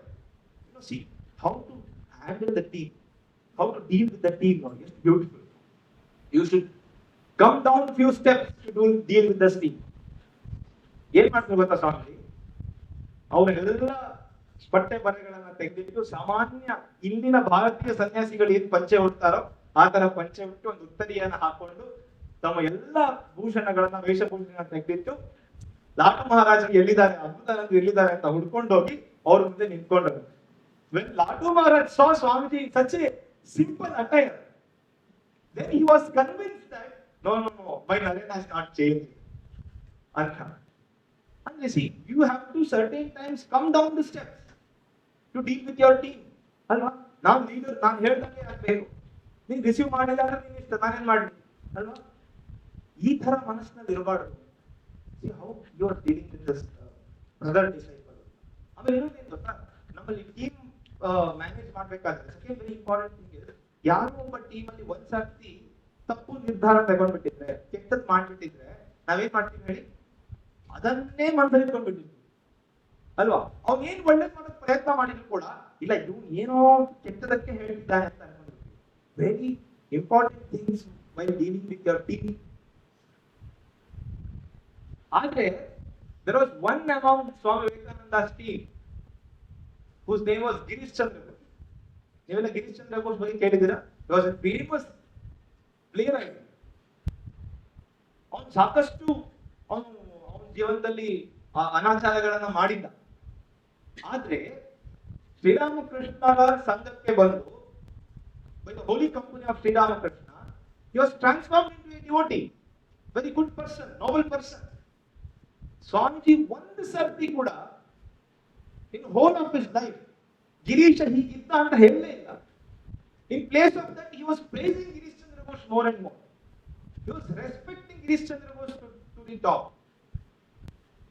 ಅಷ್ಟು ಅವ್ರು ರೆಸ್ಪೆಕ್ಟ್ ಕೊಡ್ತಾ ಇದ್ರು ಗಿರೀಶ್ ಚಂದ್ರ ಬೋಸ್, ಅಷ್ಟು ರೆಸ್ಪೆಕ್ಟ್ ಮಾಡ್ತಾ ಇದ್ರು ಅಂತ. This is very important place when you are dealing with your team, with your handling the team. ಅದನ್ನೇ ಟೀಮ್ ಬಿಲ್ಡಿಂಗ್ ಅಂತ ಹೇಳ್ತಾರೆ. ಒಂದ್ಸತಿ ಯಾರೋ ಒಂದು ತಪ್ಪು ಮಾಡಿದ್ರು ಅಂದ್ರೆ don't think that he will repeat the same mistake. No, he might not. So this is very important, and simplicity is very important for a leader. Same ಏನು ಅದ್ಭುತ ನಮ್ಗೆ ಥಿಂಕ್ ಮಾಡಿದ್ರು ಅದೇ ತರ ಅವ್ರ ಹೌಸ್ ಹೋಲ್ಡ್ ಡಿಸೈಪಲ್ ಇದ್ರು Sri Ramakrishna. he was Ramachandra Datta. even he thought Naren has become now very popular, ಅವ್ನು ನಮ್ಮ ಹತ್ರಕ್ಕೆಲ್ಲ ಬರೋದಿಲ್ಲ ಈಗ, ಅವ್ನು ನಾನು ಯಾಕೆ ಮಾತಾಡ್ಸೋದು ಅಂತ ಅವ್ರು ಹೋಗಿ ಕೂತ್ಕೊಂಡ್ಬಿಟ್ಟು. you know what Swamiji, Ramachandra ದತ್ತನ ಪಾದರಕ್ಷೆಗಳಿದೆಯಲ್ಲ, ಆ ಚಪ್ಪಲಿಯನ್ನ ಅವ್ರ ಕೈಯಿಂದ ಅವ್ರು ತೆಗೆದುಕೊಂಡು ಹೋಗಿ, this was after famous Chicago address, ಅವ್ರ ಚಪ್ಪಲಿಯನ್ನ ತೆಗೆದುಕೊಂಡು ಹೋಗಿ ರಾಮಚಂದ್ರ ದತ್ತನಿಗೆ ತೊಡಿಸಿ, ನಾನು ನಿನ್ನ ಹಳೆಯ ನರೇನಾಗೇ ಇದ್ದೀನಿ ಅಂತ ಹೇಳಿಕೊಂಡ್ರು. See how beautiful the approach towards the team. ಇಲ್ಲ ಅಂದಿದ್ರೆ ಅವ್ರು ರಾಮಕೃಷ್ಣ ಮಿಷನ್ ಕಟ್ಟಲು ನೀವು ನೆನ್ಪಿಟ್ಕೊಳ್ಳಿ, ಯಾವ ಲಾಟು, ಯಾವ ಅದ್ಭುತ ಅನ್ನೋದು ಎಷ್ಟು ಟ್ರಾನ್ಸ್ಫರ್ ಆಗುತ್ತೆ ಒಬ್ಬ ಮನಸ್ಸಿನಲ್ಲಿ ನೋಡಿ. ಯಾವ ಅದ್ಭುತ ಅನ್ನೋದು ಸ್ವಾಮೀಜಿಯಿಂದ ರಿಸೀವ್ ಮಾಡಕ್ ಕೂಡ ಹೋಗ್ಲಿಲ್ವೋ, when he came from the west, that same Adbhutananda was the first person in his team to support Ramakrishna mission. When Swamiji told that there should be Ramakrishna mission, not only Ramakrishna but now the service activities ಮಾಡಬೇಕು ಅಂತ ಹೇಳಿದಾಗ, all other brother disciples thought for a second time, ನಾನು support ಮಾಡಬೇಕಾ ಬೇಡವಾ ಅಂತ. But the first person to support Ramakrishna mission activities was the same Adbhutananda, who did not even receive Swamiji when he came from the west. See how the power of leadership, ನೇತೃತ್ವ ಅಂದ್ರೆ ಏನ್ ಹೇಳ್ತಿದ್ದೀನಿ ಅಂದ್ರೆ, ನೀವೊಂದು team ಅಲ್ಲಿ ಇದ್ದಾಗ ಆ ಎಲ್ಲರ ಜನರ ವಿಲ್ ಬೇರೆ ಬೇರೆ ಇರುತ್ತೆ, but goal will be same. To commonise all their will to achieve the same goal, that is the challenge today's leaders are facing. That is what leader should do, is it not? ಮತ್ತೆ ಇನ್ನೊಂದು ಏನ್ ಗೊತ್ತಾ, leader should always to make, he should make his team to think highly of themselves. ಎಷ್ಟು important, very important ಅಲ್ವಾ? ನೀವು ಯೋಚನೆ ಮಾಡಿ, ಈಗ ಯುವರ್ ಟೀಮ್ ವಿಲ್ ಥಿಂಕ್, ಓ ನನ್ನ ಕೈಲಿ ಏನು ಮಾಡಕ್ಕಾಗಲ್ಲ, only I can perform when my leader is around. ಇದು ತುಂಬಾ ಚೆನ್ನಾಗಿ ಒಂದು ಹೇಳ್ತಾರೆ, ಮೇಲ್ ವಿಚಾರಣೆ ಇಲ್ಲದೆ ಶ್ರೇಷ್ಠವಾಗುವುದು ಅಂತ. ದಿಸ್ ಇಸ್ ಥಿಯರಿನೇ ಲೀಡರ್ಶಿಪ್, ವೆರಿ ಇಂಪಾರ್ಟೆಂಟ್. ಮೇಲ್ ವಿಚಾರಣೆ ಇಲ್ಲದೆ ಶ್ರೇಷ್ಠವಾಗುವುದು ಅಂತ. How to attain excellence without supervision ಅಂತ. Isn't it? Today's challenge is that in all industrial areas and other management, if there is no supervision, excellence is not achieved. Is it not? Without supervision, how to achieve excellence? That is the challenge in front of us today. Hey, Swamiji Mata, to instill that confidence in people, isn't it? To think, to make them think highly of themselves. Very important, alva? Adu Josephine McLeod, ನಿಮ್ಗೆ ಗೊತ್ತಿರಬಹುದು, ಅವರು ಆಗರ್ಭ ಶ್ರೀಮಂತೆ, ಅಮೆರಿಕದ ಆಗರ್ಭ ಶ್ರೀಮಂತೆ. She had connections with all big personalities of that time. So she made a statement in the reminiscences, very important. How leader will infuse power in his team anta, will make them think highly of themselves anta. Yes, important nodi. Josephine McLeod, she wrote in her reminiscences, you please mark these words, don't forget these words. She wrote, when I met the Tsar of Russia, Russian Dole was most powerful person at that time. She writes, when I met the Tsar of Russia, I feel how great he is, how great he is, and how insignificant I am. See what she feels when she met the Tsar of Russia, the king of Russia. Okay. Now, she continues the statement and writes, but when I met Swami Vivekananda, I feel how great he is. ಅಲ್ಲಿ ಏನು ಹೇಳಿದ್ದು? How insignificant I am ಅಂತ ಹೇಳಿದ್ದಲ್ವಾ? See what she says here. When I met Swami Vivekananda, I felt how great he is and how great I am. This is what she has to express. To infuse, to make them think highly of themselves. That is the main thing that we have to do today, isn't it? And forget about Josephine McCord, one person in maybe 1950s or 60s. One person, he had come to Bangalore. His name was Mr. Brown. He was 80 years of age maybe at that time. 1940s, 50s, 50s, 60s. His name was Mr. Brown. He was from America. 80 ವರ್ಷ ವಯಸ್ಸಿನಲ್ಲೂ there was some program going on in Bangalore, but it was told to me by senior monk of Ramakrishna Math in Bangalore. He told 80 ವರ್ಷ ವಯಸ್ಸಾದಾಗ he was sitting very straight ಅಂತ. ಅಷ್ಟು ಕಾರ್ಯಕ್ರಮ ಉದ್ದಕ್ಕೂ ಇಲ್ಲಿ ನೋಡಿ, ನಾವು ಕಾರ್ಯಕ್ರಮ ಸ್ಟಾರ್ಟ್ ಆದಾಗ ಹೇಗೆ ಕೂತಿದ್ವಿ, ಇವಾಗೆಲ್ಲ ಹೇಗೆ ಕೂತಿದ್ವಿ ನೋಡಿ ನಾವು. We are all very young and energetic people today, right? ಹೇಗೆ ಕೂತಿದ್ವಿ ನಾವು ನೋಡಿ. But at the age of 80, he was so stable ಅಂತ. Somebody asked some senior monk or brahmacharis of Ramakrishna Math in Bangalore, they asked, Mr. Ram, what is the secret of your strength? What is the secret of your stability? Mr. Brown ಏನು ಹೇಳಿದ್ರು ಗೊತ್ತಾ? Have you met a lion? ಅಂತ ಕೇಳಿದ್ರು. ಅದಕ್ಕೆ no, I have not only met a lion, but I have shared hands with the lion ಅಂತ ಹೇಳಿದ್ರು. And that lion was none other than Swami Vivekananda. So that is the, just by shaking hands with him, just by seeing him, he can infuse power within you and think. ಇವತ್ತಿನ leadership ಯಾವ quality ಬೇಕು ಅಂತ ಅನ್ಸೋದಿಲ್ವಾ? This is very much important. ಆಮೇಲೆ very importantly and very last thing that I have to say is the vision that leader today's leadership lack. ಯಾವಾಗಲೂ ಅಷ್ಟೇ vision ಇರಬೇಕು. ಆಮೇಲೆ ಈ ಲೀಡರ್ಶಿಪ್ ಮತ್ತೆ ಮ್ಯಾನೇಜ್ಮೆಂಟ್ ನ ಬರೀ ಬಿಸ್ನೆಸ್ ಗೆ ಸೀಮಿತ ಮಾಡೋದಿದೆ, ದಟ್ ಇಸ್ ವೆರಿ ಬ್ಯಾಡ್ ಅಲ್ವಾ? ಲೀಡರ್ಶಿಪ್ ಅಂಡ್ ಮ್ಯಾನೇಜ್ಮೆಂಟ್ ನಮ್ಮ ಜೀವನಕ್ಕೂ ಬೇಕು ಅಲ್ವಾ? ನಮ್ಮ ಪರ್ಸನಲ್ ಲೈಫ್ಗೂ ಬೇಕು, ಪ್ರೊಫೆಷನಲ್ ಲೈಫ್ಗೂ ಬೇಕು, ಸ್ಪಿರಿಚುವಲ್ ಲೈಫ್ಗೂ ಬೇಕು. ಇನ್ಫ್ಯಾಕ್ಟ್ ಅದು ನಾವೇನ್ ಮಾಡ್ತಿದ್ದೀವಿ, only we are limiting this leadership management to a business kind of ಏನೋ ಓರಿಯಂಟೇಷನ್ ಅಥವಾ ಬಿಸ್ನೆಸ್ ಕೈಂಡ್ ಆಫ್ ಸ್ಟ್ರಕ್ಚರ್ ನಾವು ಅದನ್ನ ಲಿಮಿಟ್ ಮಾಡ್ತಾ ಇದ್ದೀವಿ. ಅದು ನಮ್ಮ ಜೀವನಕ್ಕೂ ಬೇಕು ಅಂತ ನಾವು ಅರ್ಥನೇ ಮಾಡ್ಕೊಳ್ತಾ ಇಲ್ಲ. ಆ ವಿಷನ್ ನೋಡಿ, 1897 ನಾನು ನಿಮ್ಗೆ ಹೇಳಿದೆ, Swamiji told in next 50 years ಅಲ್ಲಿ ಇಂಡಿಯಾ ವಿಲ್ ಅಟೈನ್ ಫ್ರೀಡಮ್ ಅಂತ ಹೇಳಿದ್ರು ಸ್ವಾಮಿ. ಅದಕ್ಕೊಂದಷ್ಟು ನಿಯಮಗಳನ್ನು ಕೊಟ್ಟರು. See, exactly after 50 years, in 1947, we attained freedom. Such was his vision. ಅಂದ್ರೆ ಮುಂದೆ ಏನಾಗುತ್ತೆ ಅದಕ್ಕೆ ನಾವು ಹೇಗೆ ತಯಾರಾಗಬೇಕು ಅಂತ Vivekananda ಹೇಳ್ಕೊಡ್ತಿದ್ರು. Don't you think that type of vision today we need? And then very importantly, ನಾವೆಲ್ಲ ಇವತ್ತು ತುಂಬಾ ಹೆಮ್ಮೆ ಪಡ್ತೀವಿ ಅಲ್ವಾ? IISc ನಮ್ಮ ಕರ್ನಾಟಕದಲ್ಲಿದೆ, ಬೆಂಗಳೂರಿನಲ್ಲಿದೆ ಅಂತ ಅಲ್ವಾ? You know, IISc ಸ್ಥಾಪನೆ ಆಗಿದ್ದು ಯಾರಿಂದ ಅಂತ? Who was the inspiration behind the IISc? ಯಾರಿಗಾದ್ರೂ ಗೊತ್ತಿದೆಯಾ? It was none other than Swami Vivekananda. Jamshedji Tata ಮತ್ತೆ ಅವರು ಒಂದು ಶಿಪ್ ನಲ್ಲಿ ಹೋಗ್ಬೇಕಾದ್ರೆ he told that ನಾನು ಟೆಕ್ನಾಲಜಿಯನ್ನು ತಗೊಂಡ್ಬಿಡಕ್ಕೆ ಹೋಗ್ತಿದ್ದೀನಿ ಅಂತ ಹೇಳಿದಾಗ, ಈ ಟೆಕ್ನಾಲಜಿ ತಗೊಂಡ್ಬಿಡಕ್ಕೆ ಯಾಕೆ ಹೋಗ್ತೀಯ? ಇಲ್ಲೇ ಒಂದು ಸಂಸ್ಥೆ ಕಟ್ಟಲ್ಲ, ಭಾರತದಲ್ಲಿ ಒಂದು ಸಂಸ್ಥೆಯನ್ನು ನಿರ್ಮಾಣ ಮಾಡುವ, ಆ ಟೆಕ್ನಾಲಜಿಯನ್ನ ಇಲ್ಲೇ ನಾವು ಅದನ್ನು ಉಂಟಾಕೋಣ ಅಂತ ವಿವೇಕಾನಂದ ಹೇಳ್ತಾರೆ. ಅದರ ಫಲವಾಗಿ ಹುಟ್ಟಿದ್ದು Indian Institute of science, Tata institute ಅಂತ ಕರೀತಾ ಇದ್ದಾರೆ ಅಲ್ವಾ? ಇವತ್ತು ಯೋಚನೆ ಮಾಡಿ, ಇವತ್ತು ಸ್ವಲ್ಪ ಆಲೋಚನೆ ಮಾಡಿ, ಇಸ್ರೋ ಅದರ ಹಿಂದೆ ಇದ್ದಿದ್ದು ಇದೇ IISc. ಇಸ್ರೋ ಹುಟ್ಟಿಗೆ ಕಾರಣ ನಿಮಗೆಲ್ಲ ಗೊತ್ತಿದೆಯಾ? ಅದು ಫಸ್ಟ್ ಸ್ಪೇಸ್ ಪ್ರಾಜೆಕ್ಟ್ ಫಿನಾನ್ಸ್ ಏನು ಆ ಒಂದು ಆರ್ಥಿಕವಾಗಿ ಸಹಾಯ ಮಾಡಿದ್ದು ಇದೇ IISc. ಈ ಸಂಸ್ಥೆ ನಮ್ಮ ಫಸ್ಟ್ ಸ್ಪೇಸ್ ಪ್ರಾಜೆಕ್ಟ್ಗೆ ಒಂದು ಅಥವಾ ಇಸ್ರೋ ಸಂಸ್ಥೆ ಸ್ಥಾಪನೆಗೆ ಆರ್ಥಿಕವಾಗಿ ಸಹಾಯ ಮಾಡಿದ್ದು ಇದೇ IISc, ಇದೇ Indian Institute of Science. See how strong this vision was. ಬರೀ not only spiritual, scientifically, economically, ಹೇಗೆಲ್ಲ ಈ ದೇಶವನ್ನ ಸದೃಢ ಮಾಡಬೇಕು ಅಂತ ಅವ್ರ ವಿಷನ್ ಹೇಗಿತ್ತು, ಅದಕ್ಕೆ ಅವ್ರನ್ನ ಪೇಟ್ರಿಯಾಟ್ ಮಾಂಕ್ ಅಂತ ಕರೀತಾರೆ, ದೇಶಭಕ್ತ ಸನ್ಯಾಸಿ ಅಂತ ಕರೀತಾರೆ ಅಲ್ವಾ. ಮತ್ತೆ ಒನ್ ಎಂಟಿಟಿ ಆಫ್ ಇಂಡಿಯಾ ಅಂತ ಬರ್ಬೇಕಲ್ಲ, ಇವನ್ ದಟ್ ವಾಸ್ ಸ್ವಾಮೀಜಿಸ್ ವಿಷನ್ ಅಲ್ವಾ. ನೀವೆಲ್ಲ ಕೇಳಿದ್ದೀರಾ ಮದ್ರಾಸ್ ಪ್ರಾವಿನ್ಸ್, ಕೇಳಿದ್ದೀರಾ ಬೆಂಗಾಲ್ ಪ್ರಾವಿನ್ಸ್, ಬಾಂಬೆ ಪ್ರಾವಿನ್ಸ್ ಅಂತೆಲ್ಲ ಕರೀತಾ ಇದ್ರು ಅಲ್ವಾ. ಅವಾಗೆಲ್ಲ ಅವರವರು ಆಯಾ ಪ್ರಾವಿನ್ಸ್ ನ ರೆಪ್ರೆಸೆಂಟ್ ಮಾಡ್ತಾ ಇದ್ರು. But Swamiji was the first to represent not the provinces of India but India as a whole. Swamiji ಹೇಳಿದ್ರು ಪ್ರಾವಿನ್ಸಸ್ ಅಲ್ಲ, India is a huge entity, ಒಂದು ದೊಡ್ಡ ರಾಷ್ಟ್ರನೇ ಇದೆ ಭಾರತ ಅಂತ ಹೇಳಿ ಅಲ್ವಾ. ಅವಾಗೆಲ್ಲ ಪ್ರಾವಿನ್ಸಸ್ ರೆಪ್ರೆಸೆಂಟ್ ಮಾಡ್ತಿದ್ರೆ Swamiji was the first to represent India as a whole. ಇವತ್ತು ಯಾರಾದ್ರೂ ಪ್ರಾವಿನ್ಸ್ ಅಂತ ಕರೀತಾರ? Swamiji more than 100 years back told, no, provinces ಅಂತ ನಿಮ್ಮನ್ನ ಗುರುತಿಸ್ಕೊಳ್ಬೇಡಿ, ಭಾರತೀಯ ಅಂತ ಗುರುತಿಸ್ಕೊಳ್ಳಿ, ಇಂಡಿಯನ್ ಅಂತ ಗುರುತಿಸ್ಕೊಳ್ಳಿ ಅಂತ ಹೇಳಿ. Such was his vision. But always we should have high goal.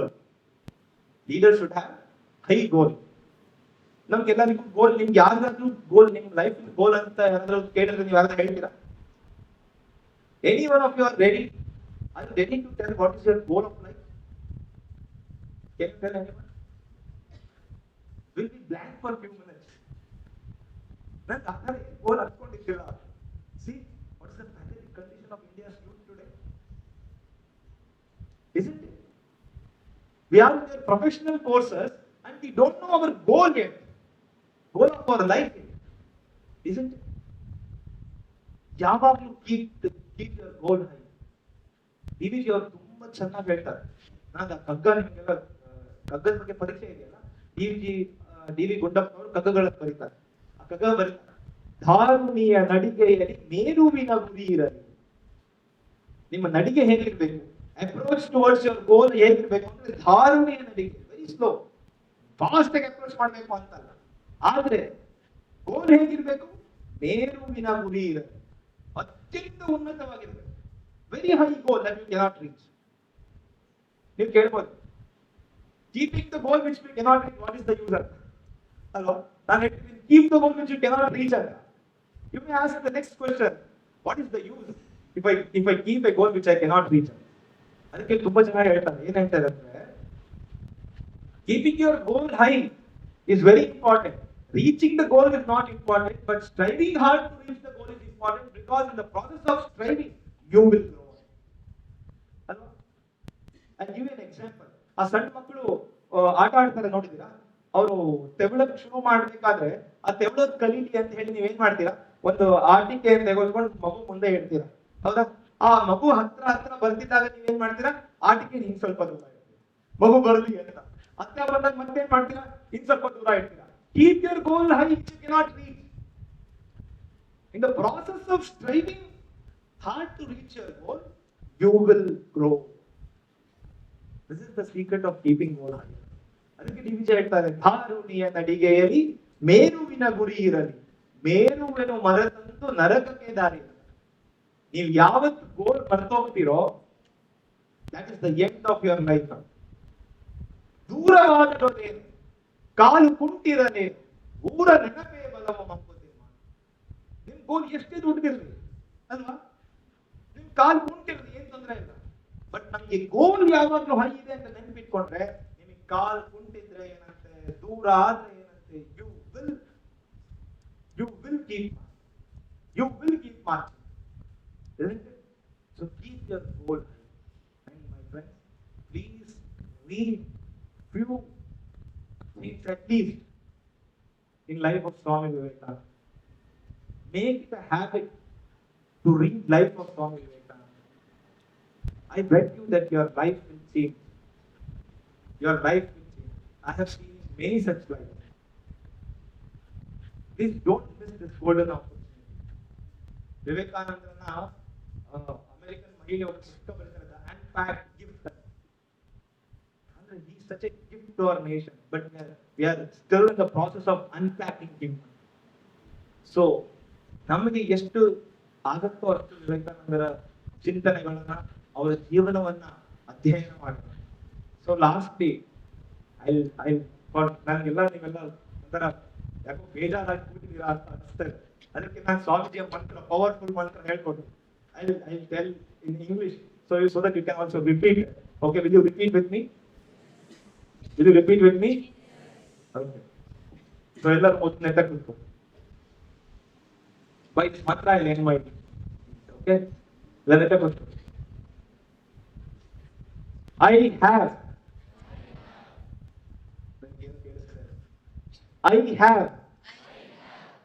ಇನ್ನ still more louder. I have infinite power within me. I can do anything and everything. ಈಗ ಎಷ್ಟು ಜೋರಾಗಿತ್ತು, ನೆಕ್ಸ್ಟ್ ಈಗ ಇನ್ನೊಂದ್ಸತಿ ಹೇಳ್ಕೊಡ್ತೀನಿ, ಹಾಗೆ ಅಷ್ಟೇ ಜೋರಾಗಿ ಹೇಳ್ತೀರಾ? ನನ್ನಲ್ಲಿ ಅನಂತವಾದ ಶಕ್ತಿ ಅಡಗಿದೆ. ನಾನು ಏನನ್ನು ಬೇಕಾದರೂ ಸಾಧಿಸಬಲ್ಲೆ. ಯಾವಾಗಲಾದ್ರೂ ನಿಮಗೆ ಡಿಪ್ರೆಷನ್ ಕಾಡಿದಾಗ, ಯಾವಾಗಲಾದ್ರೂ ನನ್ನ ಕೈ ನಾವು ಮಾಡಕ್ ಆಗಲ್ಲ ಅಂತ ಅನ್ಕೊಂಡಾಗ, not only in student life, this can be practise by anyone in their life. ಹಂಗ ಅನ್ಕೊಂಡಾಗ you just repeat this mantra of song. I have infinite power within me, I can do anything and everything. ನನ್ನಲ್ಲಿ ಅನಂತವಾದ ಶಕ್ತಿ ಅಡಗಿದೆ, ನಾನು ಏನನ್ನು ಬೇಕಾದರೂ ಸಾಧಿಸಬಲ್ಲೆ ಅಂತ. ನೋಡಿ ಹೇಗೆ confidence boost out of you, and you will achieve higher.